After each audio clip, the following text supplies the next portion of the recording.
தந்தி தொலைக்காட்சி நேயர்களுக்கு வணக்கம். நல்லதை சொல்வோம், நல்லதை செய்வோம், நல்லதே நடக்கும். இன்று 9/9/2023 சனிக்கிழமை. திருவாதிரை நட்சத்திரம் இரவு 6:34 வரை, பிறகு புனர்பூசம் நட்சத்திரம். இன்றைக்கு கிழமை சனி. சனி என்று சொன்னாலே சனி பகவானுடைய வழிபாடு அனைவரும் செய்ய முன் வருவார்கள். ஆலயங்களுக்கு சென்றால் சனியின் சன்னதியில் அளவு கடந்த கூட்டம் இருக்கும். சனி பகவானை எல்லாரும் என்ன சொல்கிறாங்க? அஷ்டம சனி வந்துருச்சு, வேலை போச்சு, 7 சனி வந்துருச்சு, கல்யாணம் வந்தது கூட நின்று போச்சு, இது மாதிரி குடும்ப தகராறு வந்துச்சுன்னு சனி மேலே பழியை சுமத்துறாங்க. பொதுவாகவே சனி என்பது ஒரு நல்ல கிரகம், நீதிமான் அப்படிங்கிறது. அதனால தான் அதுக்கு துலாம் ராசியில் உச்சம்னு வச்சுருக்காங்க.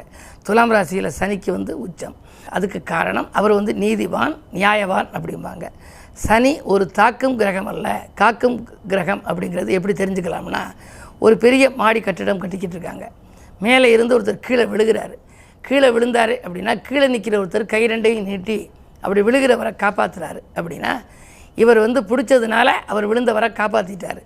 ஆக இவர் பிடித்து கொண்டார் அப்படின்னா காப்பாற்றினார்னு அர்த்தம். கீழே விழுந்துடாமல் காப்பாற்றிட்டார். அது மாதிரி சனி பிடித்து கொண்டான் என்றால் சனி காப்பாற்றினான் என்று பொருள். சனி நமக்கு நல்லது செய்வதற்கு அனுபவத்தை கற்றுக் கொடுக்க வருபவராக இருக்காராம். இருந்தாலும் கூட அந்த புராண காலங்களிலே எல்லாம் சனியினுடைய சம்பந்தப்பட்ட பாடல்கள் நிறைய இருக்குது.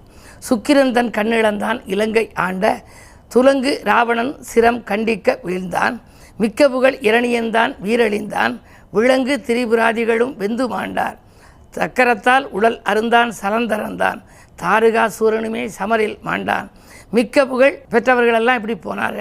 இதற்கெல்லாம் சனி பகவானே, காகமேறும் தம்பிரானே, நீ என்னை தொடாதேன்னு அந்த கவசம் முடியும். ஆனால் இப்படியெல்லாம் புராண காலத்தில் செய்தாலும் கூட இன்று கிழமை சனி. சனி இருக்கிற இடம் எப்படி இருக்குது? தன்னுடைய சொந்த வீட்டிலே மகரத்தில் இருக்கிறார்.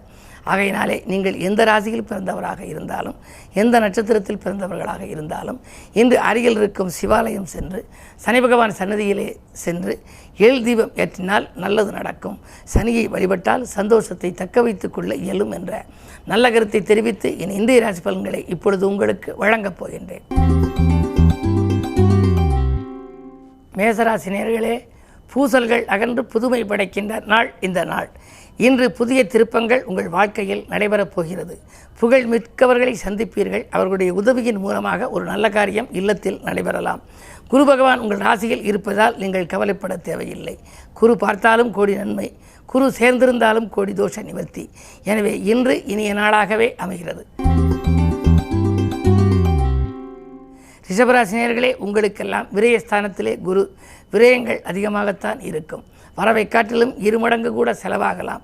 என்ன இருந்தாலும் லாபாதிபதியாக இருக்கும் குரு விரயஸ்தானத்தில் இருப்பதால் விரயத்திற்கேற்ற லாபத்தை அவர் கொண்டு சேர்ப்பார். எனவே கவலைப்பட வேண்டாம். தேக்க நிலை மாறி ஆக்க நிலை கூடுகின்ற நாளாக இந்த நாளை கருதலாம். புது முயற்சிகளில் உங்களுக்கு வெற்றி கிட்டும். உத்தியோகத்தை பொறுத்தவரை உயர் அதிகாரிகளின் பாராட்டுகளை பெறுவீர்கள். மிதுனராசினியர்களே, ராசியிலேயே தனாதிபதி சந்திரன். பணப்புழக்கம் நன்றாக இருக்கிறது. தன்னம்பிக்கையும் தைரியமும் கூடும். தன்னிச்சையாக நீங்கள் செயல்பட்டு வெற்றி காண்பீர்கள். உத்தியோகத்தில் உங்களுடைய திறமையைக் கண்டு பலரும் வியப்பார்கள். குறிப்பாக மேலதிகாரிகள் உங்கள் திறமையைக் கண்டு ஆச்சரியப்படலாம். அஷ்டமத்தில் சனி இருந்தாலும் கூட நீங்கள் கேட்ட இடத்திற்கு மாறுதல்கள் கிடைக்கும். கடகராசினியர்களே, 7லே சனி இருக்கின்றார். வாழ்க்கை துணை வழியே கொஞ்சம் விட்டு கொடுத்து செல்ல வேண்டும். குடும்பத்தில் பூசல்கள் கொஞ்சம் அதிகரிக்கலாம். முன்கோபத்தை குறைத்து கொண்டு செயல்பட்டால் முன்னேற்றத்தின் முதல் படிக்கு நீங்கள் செல்ல இயலும். சிம்மராசினியர்களே, உங்களுக்கு ராசிநாதன் ராசியில் இருப்பதால் யோகம்தான். அரசியல் போன்றவற்றில் இருப்பவர்களுக்கு ஆதாயம் உண்டு. நீங்கள் தேர்ந்தெடுத்த களம் எதுவாக இருந்தாலும் அதில் இன்று வெற்றி கிடைக்கும். தனவரவு தாராளமாக வரும். மாமன் மைத்துன வழியில் இருந்த மனக்கசப்புகள் மாறும். அதே நேரம் புதிய தொழில்நுட்பம் பற்றியும் நீங்கள் சிந்திப்பீர்கள். பழைய தொழிலை விட்டுவிட்டு புதிய தொழில் தொடங்கலாமா என்ற சிந்தனையும் உங்களுக்கு உருவாகும்.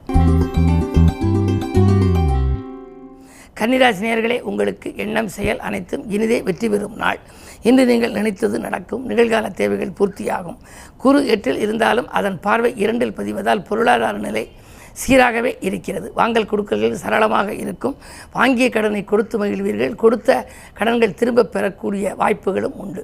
2ல் கேது இருந்தாலும் கூட திரண்ட செல்வத்திற்கு அதிபதியாக மாற்றுகிற ஆற்றல் குரு பார்வைக்கு உண்டு. எனவே தொழில் உத்தியோகத்தில் உங்களுக்கு சிறப்பாகவே இருக்கிறது. துலாம் ராசி நேயர்களே, கொஞ்சம் கவனம் தேவைப்படுகின்ற நாள். கேது பலம் கூடுதலாக இருப்பதால் ஏற்றமும் இரக்கமும் கலந்த நிலை. காலையில் இன்பம், மாலையில் துன்பம், காலையில் வரவு, மாலையில் செலவு என்ற நிலை உருவாகலாம். அப்படி இருக்காமல் இருக்க நீங்கள் சர்ப்பசாந்தி பரிகாரங்களை செய்து கொள்ள வேண்டும். அது மட்டுமல்ல, இன்று சனிக்கிழமை அர்த்தாஷ்டம சனியாக இருப்பதால் ஆரோக்கிய தொல்லைகளும் உண்டு. சில காரியங்கள் தடையாகவும் இருக்கும். பலமுறை முயற்சி செய்தும் இன்னும் நடைபெறவில்லையே என்று கோபப்படுவீர்கள். பெரியவர்களெல்லாம் உங்களுக்கு நல்ல சான்றோர்கள் பழக்கமாக இருந்தாலும் அவை உபயோகப்படுத்திக் கொள்ள இயலாத சூழலே உருவாகலாம். இன்று மனக்கலக்கமாக மாருதியை வழிபடுவது நல்லது.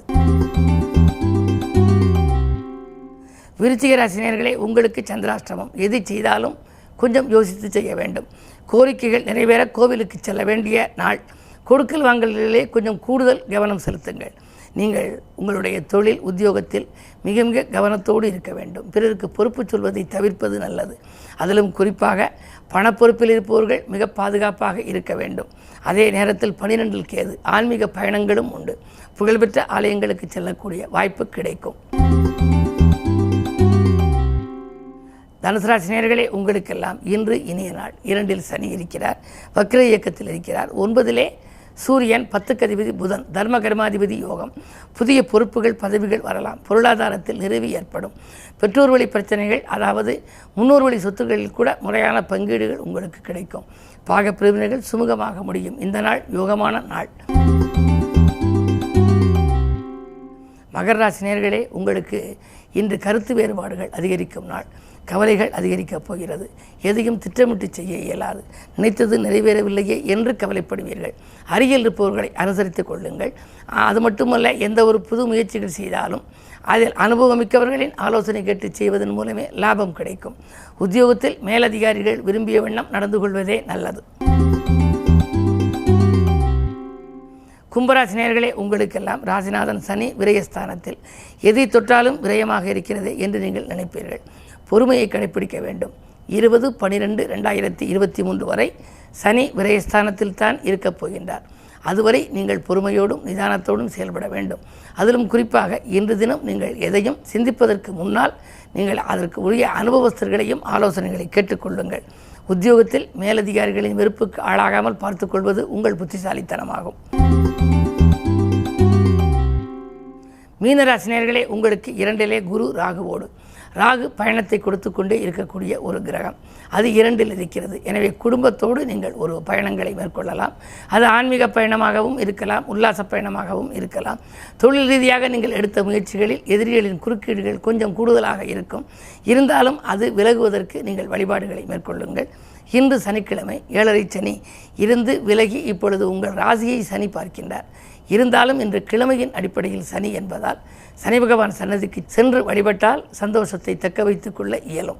மேலும் விவரங்கள் அறிய தினத்தந்தி படியுங்கள்.